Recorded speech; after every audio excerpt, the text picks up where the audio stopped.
input.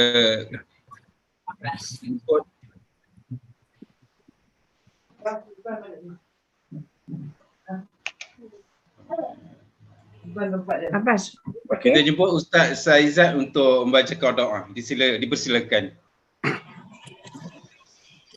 Baik, kita mulakan membaca kitab Al-Fatihah. A'udzubillahi minasyaitonirrajim. Bismillahirrahmanirrahim. Alhamdulillahirabbil alamin, arrahmanirrahim, maliki yaumiddin, iyyaka na'budu wa iyyaka nasta'in, ihdinas siratal mustaqim, siratal ladzina an'amta 'alaihim ghairil maghdubi 'alaihim waladdallin. Amin. وقال ربكم ادعوني استجب لكم. اعوذ بالله من الشيطان الرجيم. بسم الله الرحمن الرحيم. الحمد لله رب العالمين والصلاة والسلام على أشرف الأنبياء والمرسلين وعلى آله وصحبه أجمعين. اللهم زدنا علما نافعا. Ya Allah, Tuhan kami, kurniakanlah kami, tambahkanlah untuk kami ilmu yang bermanfaat. Wa rizqan thayyiba, dan rezekikanlah kami rezeki yang baik untuk kami, ahli keluarga kami, serta orang-orang di sekeliling kami. Wa amalan mutaqabbala, dan jadikanlah apa yang kami usahakan ini salah satu bekalan untuk hari akhirat. Ya Allah Rahmanir-Rahim, terimalah amalan kami. Rabbana atina fid dunya hasanah wa fil akhirati hasanah wa qina azaban nar. Subhana rabbika rabbil izzati amma yasifun. Wassalamun alal mursalin walhamdulillahi rabbil alamin. Taqabbalallahu minkum minna wa minkum taqabbalan karim. Terima kasih kepada Ustaz Syahizat yang membacakan doa tadi. Okey, seterusnya kita menjemput senior VM Puan Noraini Rusdi. Dipersilakan. Dengar suara? Hello. Dengar suara, dengar clear. Ya. Speaker pertama kita, Senior VM Noraini Rusdi, akan berkongsi berkenaan info bisnes dengan tajuk sistem 5721. Dipersilakan.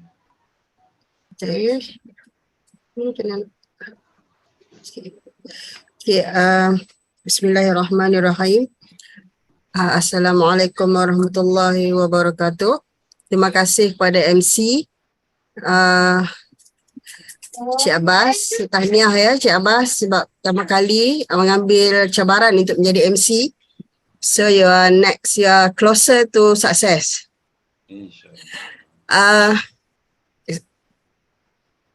Sebelum saya mulakan, saya perkenalkan dulu diri saya. Saya Noraini binti Rusdi. Berkenalan dengan Chuang Ho ni dah lama sebenarnya. So Alhamdulillah masih lagi bersama Chuang Ho after lebih kurang 20 tahun juga dah. So Alhamdulillah masih setia dengan Chuang Ho. So bila kita cerita kata lama kita dengan Chuang Ho ni, pasti ada sesuatu yang sangat hebat dekat Chuang Ho ni. So banyaklah topik yang kita bincangkan sebelum ni dan semuanya hebat-hebat belaka. So malam ini saya diamanahkan. Kejap ya. So malam ini saya diamanahkan untuk bincangkan topik sistem dan anda. So kalau kita tengok dalam sesuatu organisasi ataupun perniagaan, dia untuk nak tentukan kejayaan ataupun sebuah organisasi itu dia mesti ada sistem.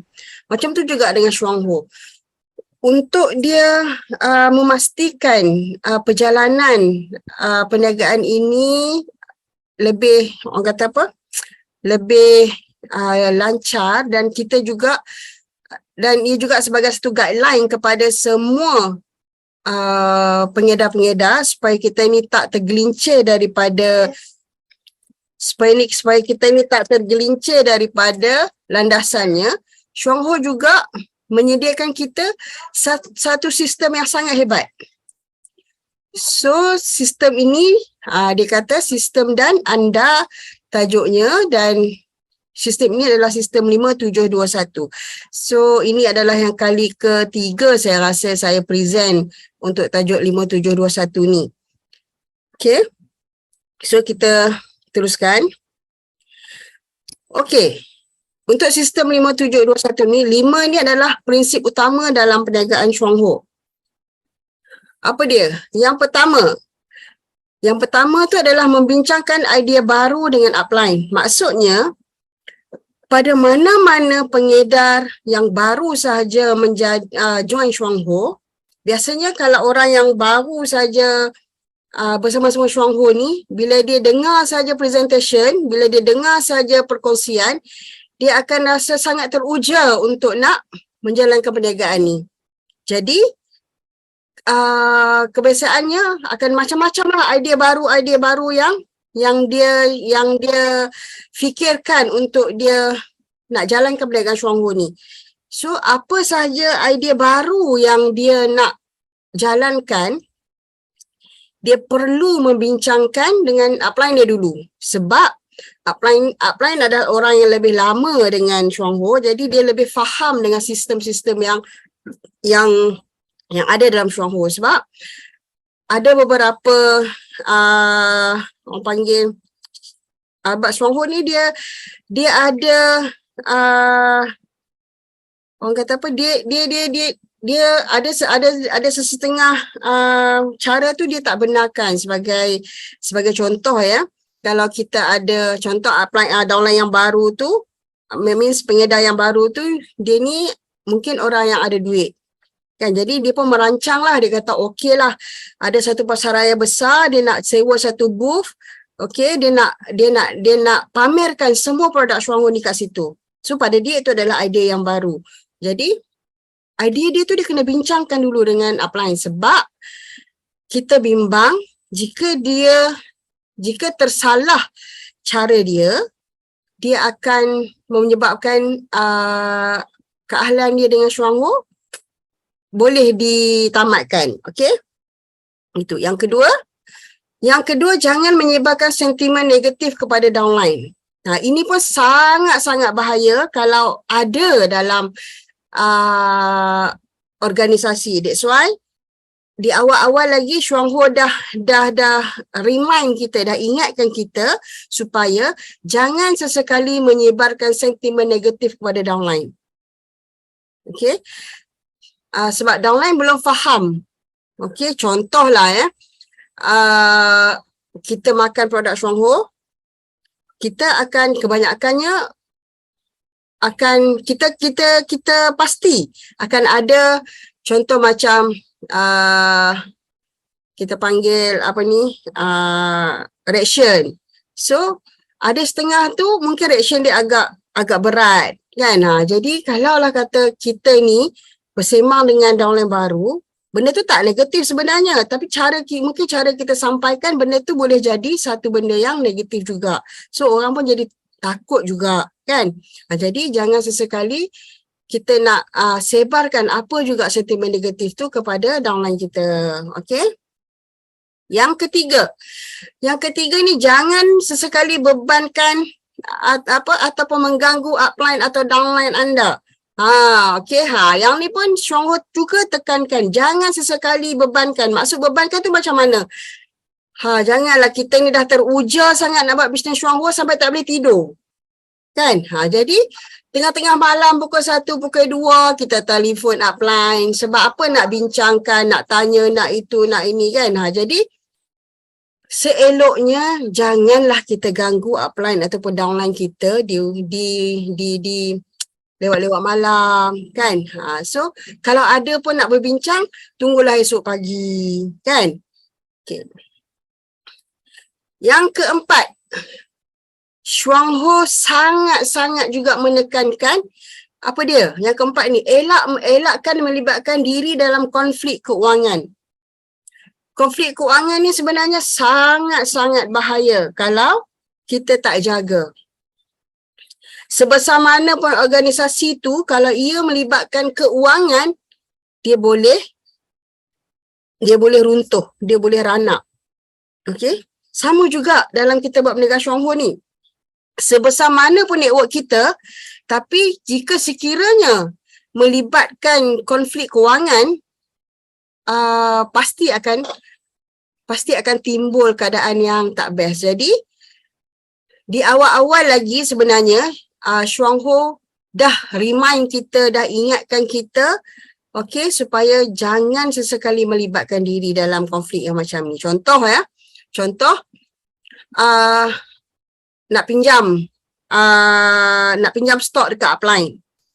Okay. Ia juga melibatkan konflik kewangan lah. Okey, pinjam. Tapi pinjam jual, tapi duit tu kita tak bayar balik ke upline. Jadi selama kelamaan akan jadi masalah lah. Akan jadi, orang Kedah kata malu Allah nak jumpa dah. Sebab pinjam banyak sangat. So lama-lama peluang untuk kita menjalankan perniagaan Chuang Ho pun tak ada, sebab konflik tadi tu. Jadi memang Chuang Ho sangat menekankan jangan sesekali melibatkan diri dalam konflik macam ni. Yang kelima, elakkan melibatkan diri dalam hubungan yang tidak sihat antara lelaki dan wanita. Okey. Ini kita kata masalah ini sebenarnya bukan sahaja berlaku dalam multi-level marketing, tapi dalam banyak-banyak organisasi pun benda ini berlaku.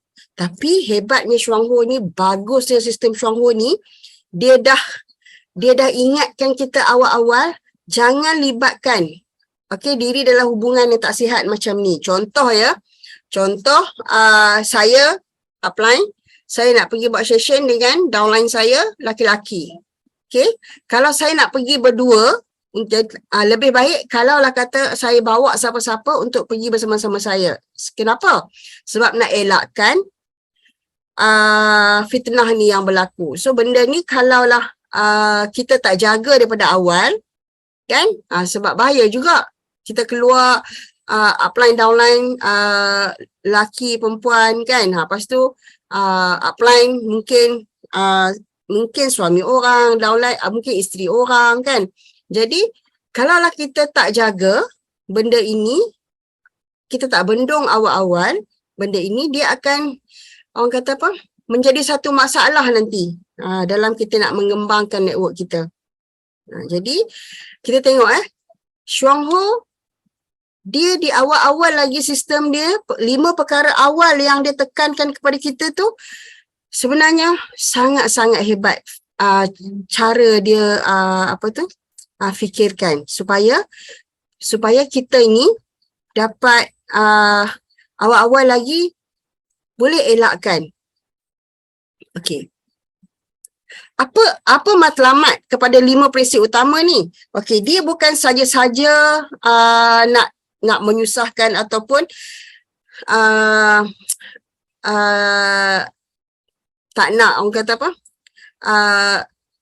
dia buat prinsip ni sebenarnya ada sebab dia. Yang pertama tu, nak membina usahawan yang berjaya dan kaya. Maksudnya Chuang Ho ni, dia nak membina kita ni supaya menjadi seorang usahawan yang berjaya dan yang insya-Allah akan yang kaya. Dan juga dia juga nak memastikan setiap pengedar yang berjaya itu menjadi seorang usahawan yang mulia peribadinya dan menjadi teladan kepada semua lapisan masyarakat. Sebab tu kalau kita tengok orang yang pengedar-pengedar yang lama dalam perniagaan Chuang Ho ni, dia sangat-sangat, kita kata dia sangat-sangat peribadi dia, kita tengok sangat baik, sangat lembut, kan. Jadi orang kata, itulah yang Chuang Ho nak. Selain kita ni berjaya, kita ni insya-Allah kaya, kita ni mempunyai satu peribadi yang sangat hebat yang boleh diteladani oleh semua lapisan masyarakat. Okey. Itu 5 prinsip utama. Yang kedua, dalam sistem Chuang Ho ni, yang kedua tu 7. Apa dia 7 tu? 7 itu adalah 7 tugas harian yang wajib kita lakukan hari-hari kalau kita nak berjaya dalam perniagaan Chuang Ho ni. Okey? Apa dia 7 perkara tu? Yang pertama mestilah kena guna kena guna produk. Yang kedua, kena membaca. Yang ketiga, kena dengar rakaman yang positif ya.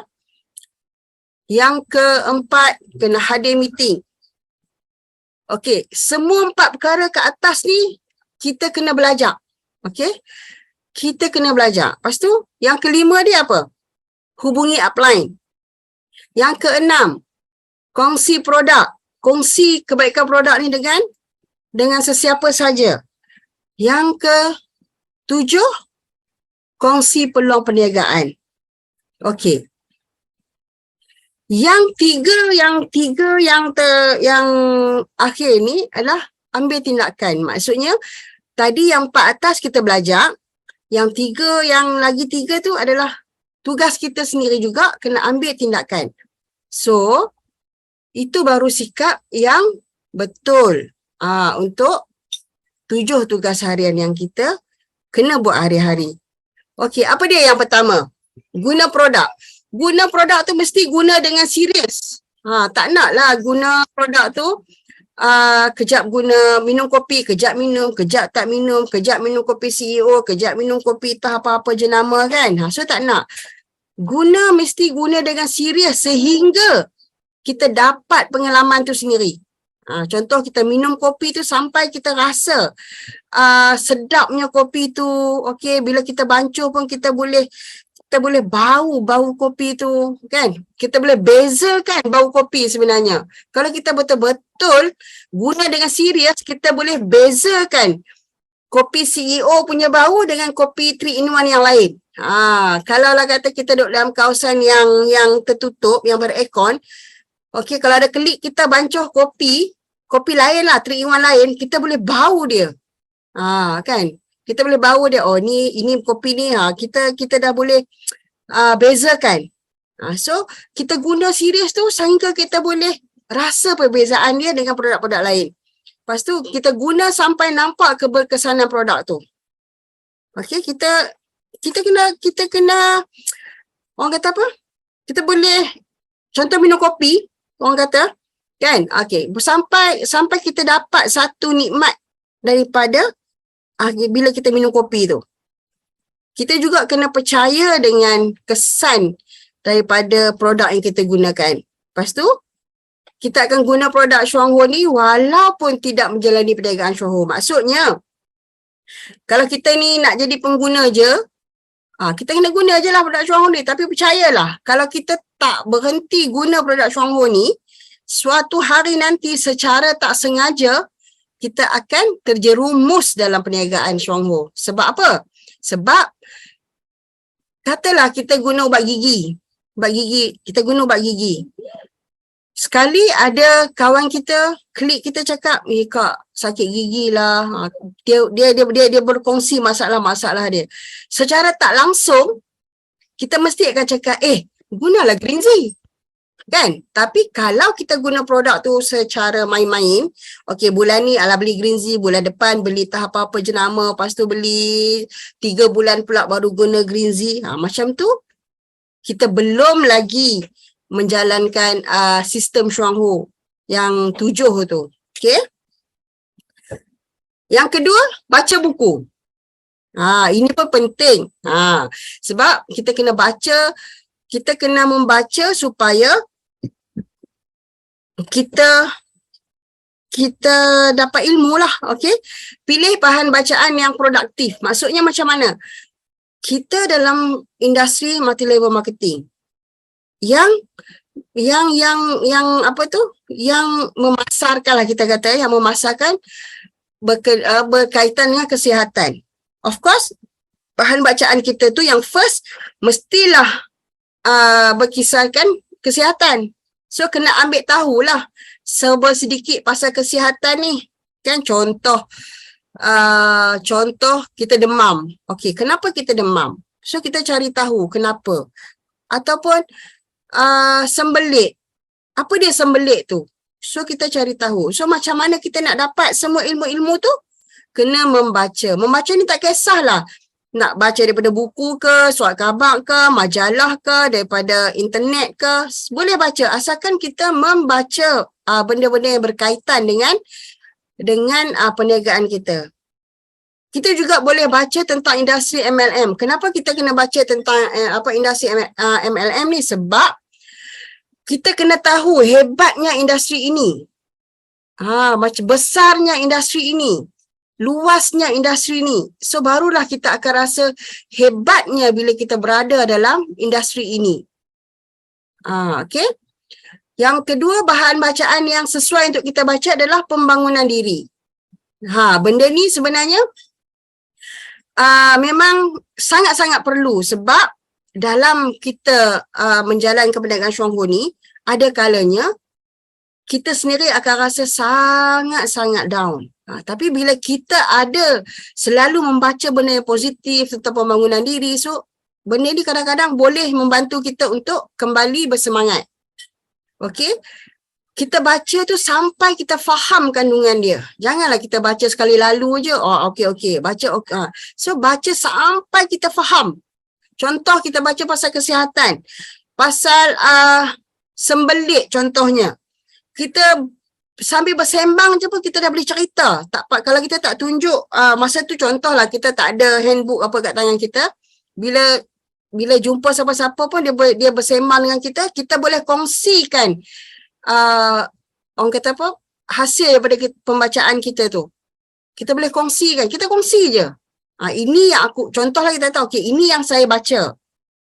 Okay, so sembelit ni begini.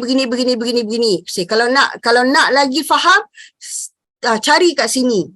So itu salah satu cara kita nak convince yang apa yang kita cakap tu sebenarnya kita tahu dan kita belajar.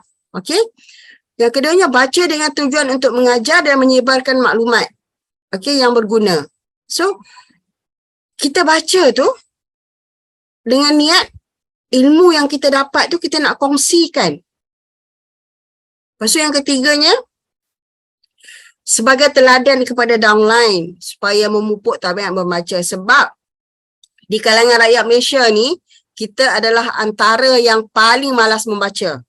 Sebab itulah macam-macam benda senang je nak masuk ke Malaysia ni. Sebab apa? Sebab rakyat Malaysia ni lebih percayakan kepada dia lebih sukalah tengok macam sekarang ni TikTok ke Instagram ke. So dia lebih suka. Kalau dia tengok benda-benda macam tu, dia sangat tertarik. Tapi dia tak suka baca. Okay? Jadi kita kena ubah benda tu. Kalaulah betul-betul kita nak menjalankan perniagaan ni dengan serius, kita kena ubah yang kita ni kena rajin membaca. Okay? Yang ketiga, mendengar rakaman.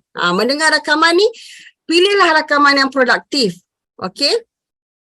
Dengar lebih dari satu kali. Yang produktif tu macam mana? Contoh macam meeting kita ni, setiap kali meeting, Special VM Nizam akan record. So dia akan post dekat YouTube Raja Lingzi.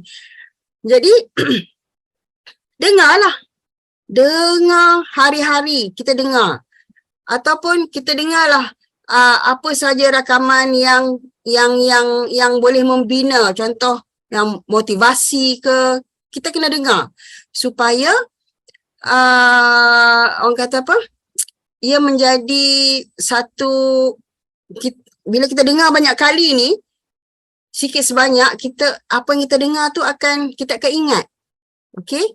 Dengarlah lebih daripada satu kali. Kalau kita dengar sekali je mungkin kita akan lupa. So dengarlah lebih daripada satu kali. Lagi bagus kalau bila kita dengar, kita notekan apa yang penting yang kita dapat daripada rakaman yang kita dengar tu dalam buku nota. So, kita belajarlah dari pemimpin yang lebih berpengalaman. Guna rakaman sebagai alat untuk mengembangkan bisnes. Contoh, macam meeting-meeting kita yang sebelum ni, okay, kita ada cerita pasal sistem imun, kan? Kita ada cerita pasal gastro-usus. Jadi, semua benda tu, kalau kita nak berkongsi dengan kawan kita, kalau ada setengah orang ni, kalau kita bercakap, dia tak nak dengar. Jadi, kita kongsikan YouTube tu. Kita kau dengar rakaman ni. Jadi kalaulah kata kita pun tak dengar, kita kongsi je, kita tak dengar. Sat lagi kawan tu, orang hak dengar tu dia rajin, dia tulis nota, dia tanya kita balik. Tadi dengar dia kata macam ni, boleh explain tak apa dia? So kalaulah kata kita ni dengar sambil lewa, macam mana kita nak explain? Jadi sebelum nak kongsi dengan kawan-kawan tu, dengar dulu, ambil apa yang penting daripada rakaman kita dengar tu. So bila kita share, kawan kita tu tengok, kalau dia tanya balik, kita dah boleh jawab.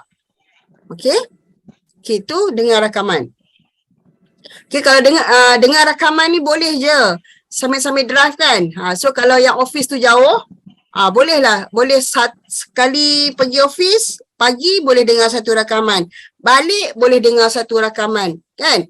So satu advantage kepada orang yang office dia jauh daripada rumah, dia boleh gunakan masa ni untuk dengar rakaman. Okay?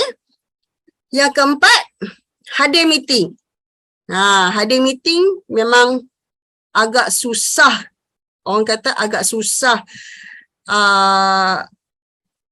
Kita kata orang nak datang. Kan? Betul tak? That's why bersyukur sekarang ni kita buat secara online. Hadir meeting secara online ini juga dikira hadir meeting. Okay? Contoh, hadir meeting ni kenapa dia nak? Satu, kita kenalah tepati waktu. Contoh macam meeting online kita malam ni. Okay, pukul 9 kita nak kena start dah pukul 9 sebab kita nak kena habis pukul 11. Okay? Sebelum pukul 9, standby lah. Kan? Supaya kita boleh jalankan meeting kita tu tepat pada waktunya. Kalaulah kata tak ada siapa pun nak hadir meeting tu dengan kita, tak apa, pilah seorang. Kita pilah meeting tu seorang. Jauh pun tak apa, pi juga meeting. Kan? Seorang pun tak apa. Tapi lama kelamaan, bila kita istiqomah pergi meeting tu, kita dapat ilmu, kita dapat kekuatan, kita dapat orang kata apa? Bila kita pergi tu kita update. Okay, mesti pergi lagi meeting. So kita kongsi dengan dia apa yang kita dapat dalam meeting tu. Okay. Yang ketiga, masa nak pergi meeting tu kosongkan minda untuk menimba ilmu. Janganlah pergi meeting tu kita nak jadi juri pula ya. Okay, kita pergi meeting, dengarlah contoh ni saya kita buat perkongsian, kita kata alah, ini je nak berkongsi kan. So kita jangan sesekali bila kita pergi meeting tu, kita menjadi juri kepada perkongsi tu. Sebab apa? Kalau kita pergi dengan niat macam tu, kita tak akan dapat ilmu. That's why kita pergi tu, kita kena kosongkan minda untuk kita betul-betul menimba ilmu. InsyaAllah kita akan dapat ilmu. Yang keempat, ambil nota ataupun buat rakaman. Kalau zaman dulu-dulu tahun 90, tahun 90, tahun 95 masa saya mula-mula pergi meeting ni dengan Go Diamond Haslina. Kami pergi di mana Di Dewan Civic MPPJ masa tu. So masa pergi meeting tu, masing-masing kena buat rakaman masing-masing. Masa tu tak ada lagi Zoom meeting semua macam ni, tak ada. Jadi kena usaha sendirilah, beli recorder kan, balik rakam. So masing-masing kena buat. Tapi sekarang ni syukurlah sebab bila kita buat Zoom meeting, senior VM Nizam akan rekodkan untuk kita. Dia tolong rekod lagi. So apa yang kita kena buat, tolonglah dengar rakaman tu. Tak kesian kat dia rekod kan. Kalau kadang-kadang kita meeting di Shuang Ho pun, senior VM Nizam akan tolong rekod untuk kita. Okay? So ambillah peluang ni untuk dengar rakaman tu berkali-kali. Boleh ambil nota tu. Kalau tak sempat ambil nota masa meeting, boleh ambil nota tu masa kita dengar rakaman. Kalau dulu masa tahun 90-an dulu masa buat di dewan-dewan tu, kalau tak sempat ambil nota masa tu maka tak sempat lah. Sebab ada kalanya kita rekod, dewan besar, penceramah tu duduk jauh ke depan, kita jauh ke belakang. So kadang-kadang kita tak dengar pun. Rekaman kita tu kita tak dengar pun. Sayup je. Kan? So ambillah peluang yang ada sekarang ni. Okey? Yang kelima, belajar untuk menyediakan diri untuk berkongsi dan menganjurkan meeting sendiri. Yang ni lah ni, yang Go Diamond Haslina duduk orang kata apa?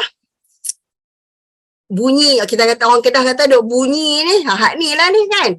Dia dah buat meeting, Zoom meeting ni dah rasanya dah berapa cycle lah tak tahulah kan. Lepas tu buat kat Shuanghu lagi pun banyak cycle dah kita buat. Tapi yang duk berkongsi tu orang yang sama. Kan? Tak ada lagi orang boleh ambil part dia. Senior VM Yuli alhamdulillah dah boleh dah boleh banyak topik juga dah, dia boleh menggantikan Go Diamond Kak Ina. That's why tak jauh dah dia dengan dia nak jadi diamond tu. Okay. Jadi kita pun bila kita dengar meeting macam ni, bila kita hadir meeting, masa kita dengar tu kita belajar untuk berkongsi juga satu hari nanti. Belajar untuk kita nak anjurkan sendiri meeting kita tu. Okay? Tanamkan dalam diri kita bila kita pergi meeting tu, okay, kita pergi meeting tu tak kisahlah kita pergi secara fizikal ataupun secara online, bila kita dengar je meeting tu, tanamkan dalam diri kita, next meeting aku nak berkongsi, aku nak jadi pekongsi. Okay, tak kisahlah nak kongsi testimonial ke apa ke janji, you nak berkongsi. Kenapa you mesti tanamkan untuk berkongsi? Sebab kalaulah dalam meeting yang geng-geng kita pun kita tak boleh nak berkongsi, agak-agak macam mana kita nak berkongsi dengan orang luar? Kan? Kita tak yakin ni nak berkongsi ni. Macam mana kita nak yakin untuk berkongsi dengan orang di luar sana? Jadi bila ada meeting tu, bersedia juga untuk kita yang jadi pekongsi suatu hari nanti insya-Allah. Yang kelima, hubungi upline. Okey, upline ni sebenarnya adalah mentor, penasihat dan rakan kongsi kita. Kita bersyukur sebab perniagaan Shuanghu ni kita ada orang yang boleh guide kita untuk kita jalankan perniagaan ni. Okey. Tadi yang kalau kita perasan yang 5 tadi dia kata jangan sesekali menyusahkan upline kan. Dia kata jangan hubungi upline lewat-lewat malam, nak bincangkan masalah kita. Tapi yang perkara 7 ni dia kata hubungi upline. So hubungi upline ni maksudnya janganlah hubungi, bila dia kata hubungi upline, boleh hubungi upline ni bila-bila masa saja. Tak. Hubungi upline bila kita perlukan hikmat nasihat, bila kita perlukan cadangan, okay? Kita hubungi upline. Ataupun masa kita down, kita hubungi upline. Sebab upline adalah orang yang terbaik untuk nak bakar balik semangat kita. Macam saya, kalau saya lemah pergi rumah Kak Ina, memang terbakar lah. Kan? Hangus kalau pergi rumah Kak Ina. Okay? Yang keduanya, yang pertamanya kena hormat pada upline. Okay? Itu mestilah sebab upline adalah guru kita. Kita mesti hormat kepada guru kita. Syukurlah kerana pimpinan upline, kita boleh sampai ke tahap ni. Macam saya pun, tanpa bimbingan Kak Ina, tak mungkinlah saya boleh berkongsi macam ni. Kan? So dengan pimpinan upline, syukurlah. Kalau tahu mana tahu tak boleh makan.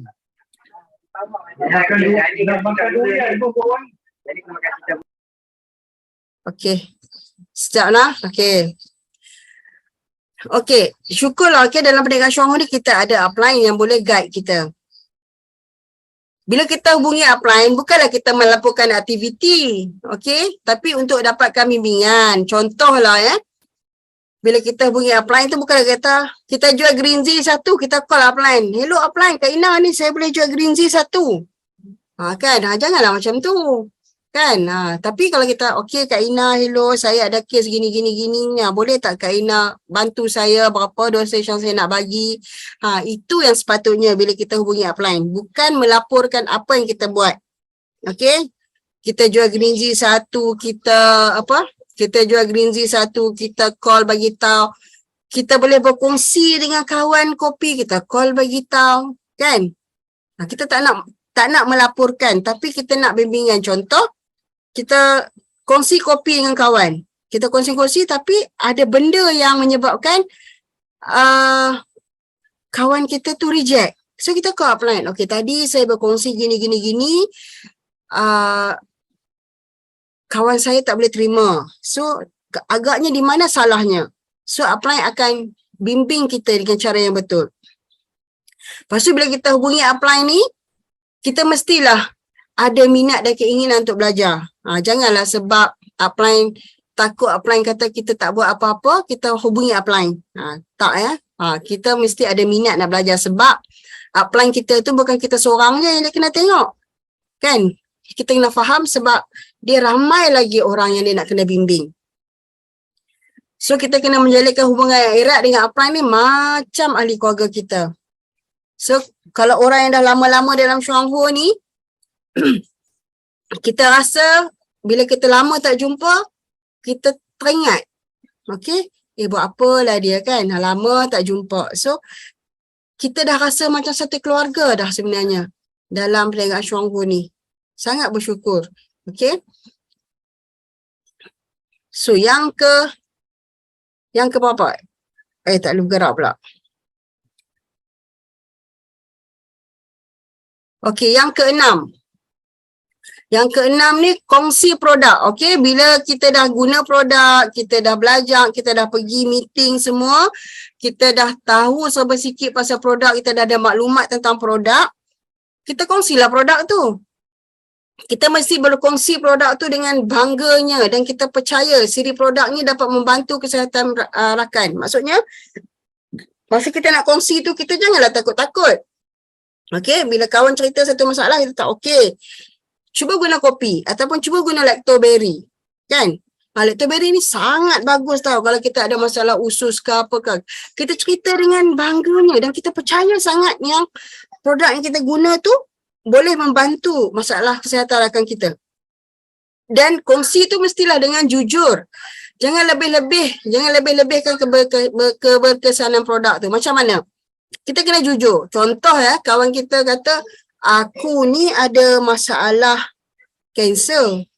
Kita pun cakap lah, kau minumlah kopi CEO ni kan. Kau minum kopi CEO ni, dia boleh bantu untuk masalah tu. Janganlah kan. Kita cerita dengan jujur. Tak apa kalau dia kata benda tu, mahal lah, tak mampu lah. Tapi kita kata kat dia, kita cerita kat dia benda yang sebetulnya segini, macam ni. Sepatutnya macam ni. Tapi selebihnya kita kata terpulang kepada dia lah kan. So kita kena kongsi tu yang betul-betul. Okey, yang sejujur-jujurnya kita kongsi. Okey? Dan jangan lebih-lebih tu maksudnya kita jangan berapa lama nak kena makan. Kau makan seminggu guarantee cure semua. Jangan macam tu. Okey? Mesti jujur ya. Lepas tu yang ketiga, mempunyai jangkaan yang betul. Jangan paksa kawan beli. Bila kita kongsi tu, kita janganlah paksa dia beli. Dia tak nak, tak apa. Hormati keputusan dia. Tapi kita teruskan berkongsi juga. Okey? Yang keempat, berani menawarkan dan menjual produk jika ada peluang. So, bila kita dah berkongsi, kawan kita pun dah nampak berminat. So, kita tawarkan kat dia. Kau nak try tak? Kalau nak try, okey lah. Dia kata. So, kita cuba untuk menawarkan kat dia. So, yang ketujuh.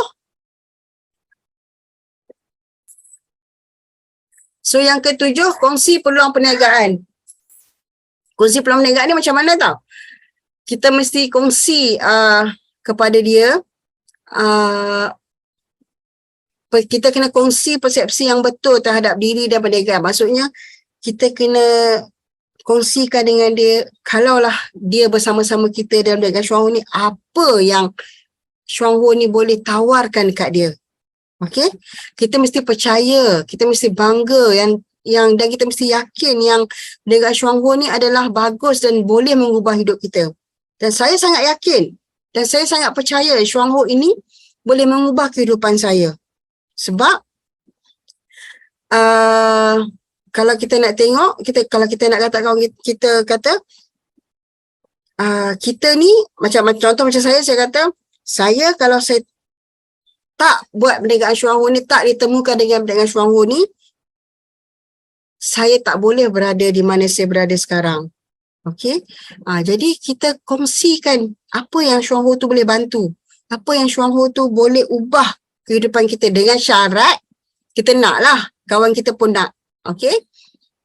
Jujur apabila kita berkongsi tentang potensi perniagaan ni. So kita kena jujur dengan dia. Kita kata bila dia join dengan Chuang Ho ni bukanlah macam skim cepat kaya di mana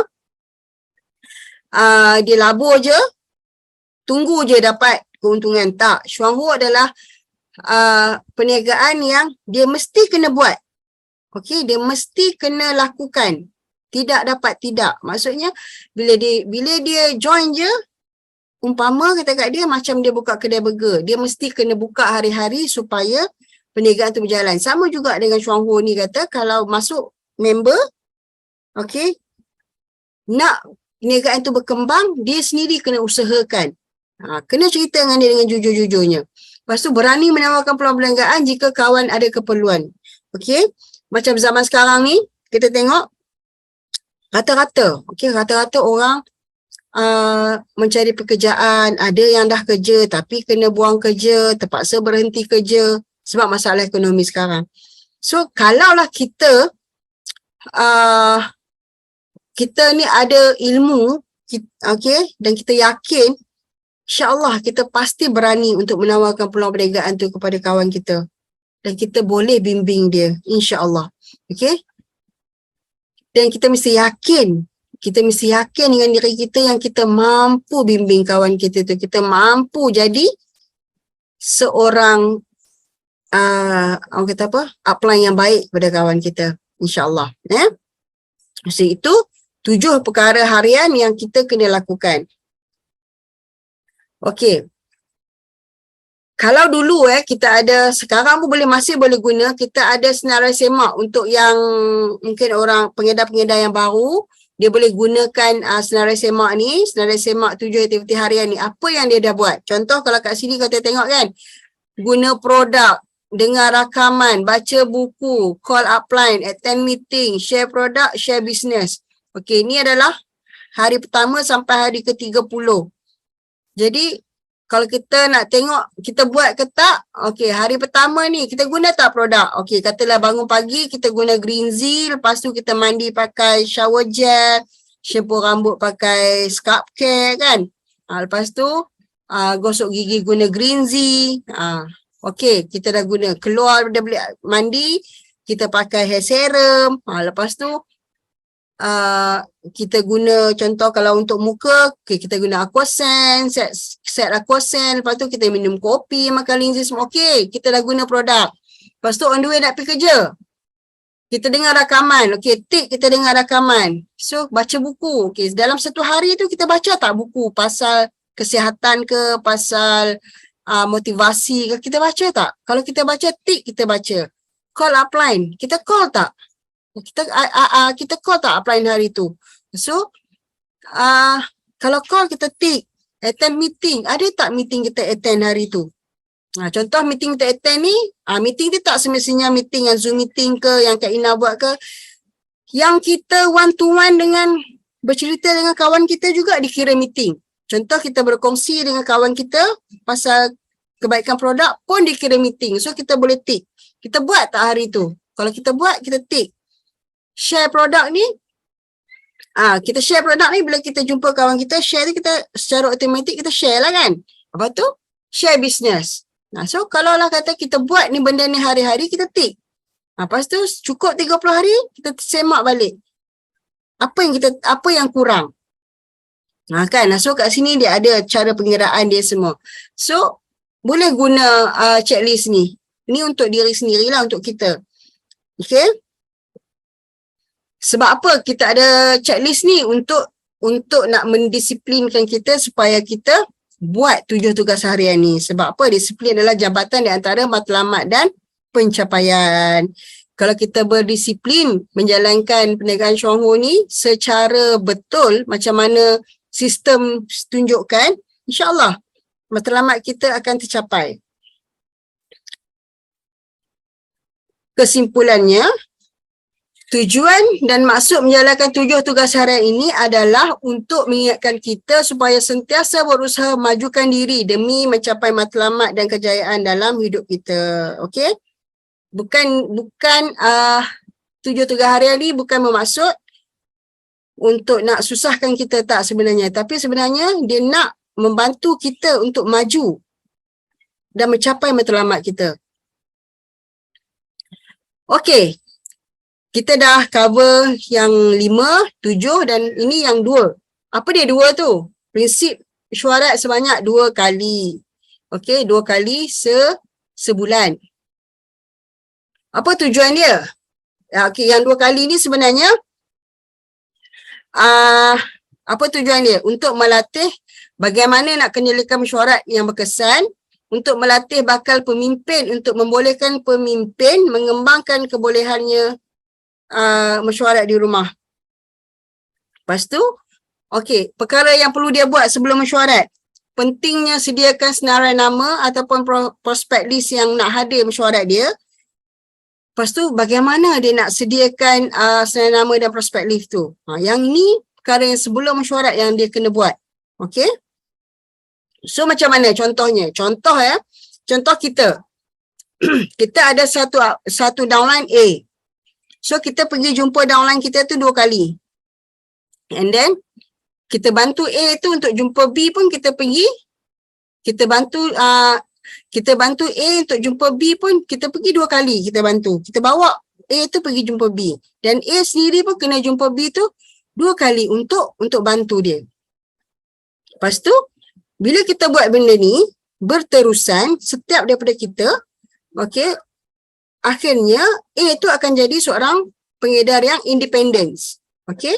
Bila kita buat lagi A, B, kita akan ada ramai pengedar yang independen di bawah kita lah bila kita terus membantu macam ni. Okey. Apa dia keadaan yang ideal prinsip 2 kali mesyuarat? 2 kali mesyuarat ni plus 2 kali mesyuarat plus 2 kali mesyuarat. Maksudnya kita jumpa A 2 kali, A jumpa B 2 kali, kita jumpa B bersama-sama dengan A tu pun 2 kali. Okey, so setiap orang akan ada 6 kali mesyuarat. So bila kita buat macam ni, kita akan lebih faham teknik operasi dan kita akan lebih positif lah. So bila berterusan macam ni akan muncul pemimpin yang akhirnya dapat menjalankan perniagaan secara sendiri, yang independen tadilah. Lepas tu daripada talian yang kita buat tadi, daripada rangkaian yang kita buat tadi, pasti akan muncul seorang yang akan, orang kata apa? Yang akan kita kata kat sini akan meletup lah untuk dia buat perniagaan. Contoh, Yuli. Bila Kak Ina buat, Kak Ina ada 1 Yuli. Kalau macam saya ada Kak Suharni, Kak Mawan, Bai Haki, Ustaz Izzat, kan? So, bila kita terus buat macam ni, kita akan dapat orang kata apa? Kita akan dapat rakan kita ni yang akan secara berterusan dia akan buat. Maka terbentuk permukaan ni, maksudnya daripada aktiviti yang kita buat ni kita akan dapat satu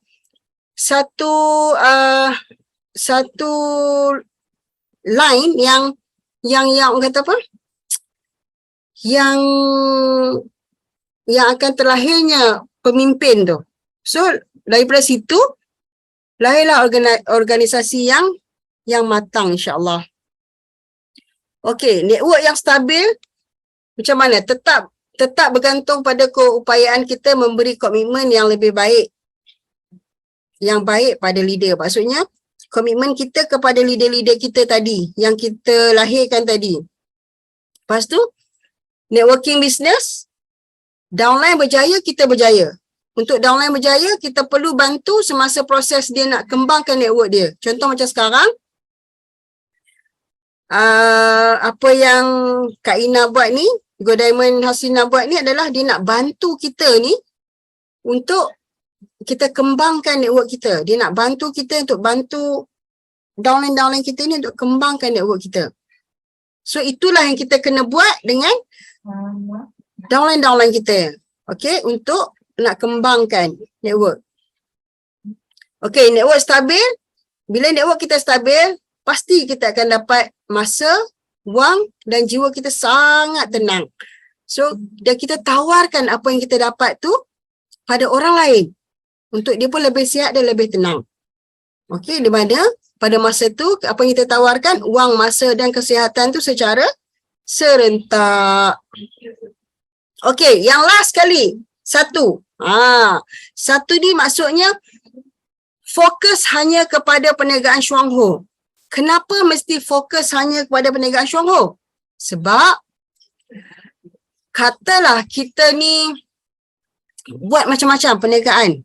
Shuangho kita buat, produk A kita buat, produk B kita buat. Tapi yang kita buat tu benda yang sama. Okay? Perniagaan yang lebih kurang. So kita nak buat yang mana? Kita bila kita jumpa orang, kita nak share yang mana satu?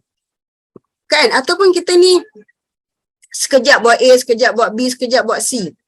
Kan? Bila kita pergi jumpa kawan kita, pasti kawan kita akan tanya, dah bertukar lagi? Kan? Dulu A, sekarang dah jadi B. Kan? So, kita tak nak macam tu. Kita fokus satu. Kalau nak buat Shuangho ni, fokus kepada Shuangho sahaja. Okay, supaya setiap kali orang tanya pun kita buat Shuangho. Macam saya jumpa kawan-kawan saya yang 10 tahun dulu, masih dengan Shuangho? Saya kata, ya, saya masih dengan Shuangho. So, bila kita lama macam tu, orang akan terfikir, kenapa dia lama sangat lah? Apa yang bestnya dengan perniagaan Shuangho ni? Kan? So, itu pun membuka satu ruang kepada kita untuk berkongsi dengan kawan kita. Kan? So, 5, 7, 2, 1. Saya dah cover semualah insyaAllah. Okay. So ni last. Okay. Yang akhir sekali. Great thing never come from comfort zone. When you choose to remain in your comfort zone, then you will never see progress. Maksudnya, benda yang hebat, benda yang best ni, dia tak pernah ada dalam comfort zone. Dia mesti berada di luar comfort zone. Kalaulah kita ni pilih untuk ada je dalam keadaan yang selesa sekarang ni, okey, pergi pagi 8 balik, pergi kerja 8 pagi, balik pukul 5 petang, dah tak nak buat apa-apa dah. So tak payah mimpilah untuk dapat segunung intan. Okey? When you choose to remain in your comfort zone, then you will never see progress. Maksudnya kita tak akan nampak apa-apa perkembangan pun dalam diri kita ni. Itu je lah hari-hari, okay? Pergi kerja, balik kerja, pergi kerja, balik kerja. Ataupun pagi-pagi, pagi buka store burger, malam tutup, dah habis berniaga pukul 12, pukul 1 tutup. Itu je, tapi tak tu je, okay? Tapi bila kita berfikir untuk bertindak, maksudnya bila kita fikir untuk getting out of your comfort zone, can lead to so much satisfaction and increase self-confidence. Maksudnya, kalau kita memilih untuk keluar daripada comfort zone tu, ia mampu untuk membawa kita ni kepada satu kepuasan. Satu kepuasan yang tak mungkin kita dapat di tempat lain, dan saya tak langsung boleh naikkan kita punya self-confidence. Okay? Contoh macam malam ni kan, bagi yang biasa-biasa pilih comfort zone, dia akan relax, duduk depan TV, tengok TV kan. Tapi kita memilih untuk keluar daripada comfort zone tu, okay, kita attend meeting untuk belajar sesuatu. Okay, pasti kita akan dapat sesuatu daripada apa yang kita pilih tu. So it can also teach you new skill and improve your resilient as you prove to yourself, then you can take on challenge. Maksudnya dia boleh ajar kita skill-skill yang baru. Okay, dan boleh improve kita punya surrounding kita tu. Okay, tu untuk buktikan kepada diri kita ni yang kita boleh ambil challenge ni. Okay, kita boleh sebenarnya. Sebenarnya kalau kita challenge diri kita, kita boleh buat. Biasanya kita ni tak nak challenge sebab kita adalah orang yang sangat selesa sebenarnya. Okay. So kalau nak berjaya, kena keluar daripada comfort zone. So sampai situ saja perkongsian saya untuk malam ini. Saya harap ianya memberi manfaat ya kepada rakan-rakan yang lain. So saya minta maaf jika sekiranya ada terkasar bahasa, ada yang mungkin tak selesa didengar. Saya minta maaf. So yang baik itu datang daripada Allah. Yang lemah itu adalah daripada kelemahan saya sendiri. Okey, saya kembalikan kepada MC. Assalamualaikum warahmatullahi wabarakatuh. Waalaikumsalam warahmatullahi wabarakatuh. Terima kasih pada Senior Vice Manager Puan Nuraini. Okey, Assalamualaikum warahmatullahi wabarakatuh. Tahniah bagi yang dapat join malam ni. Tahniah juga kepada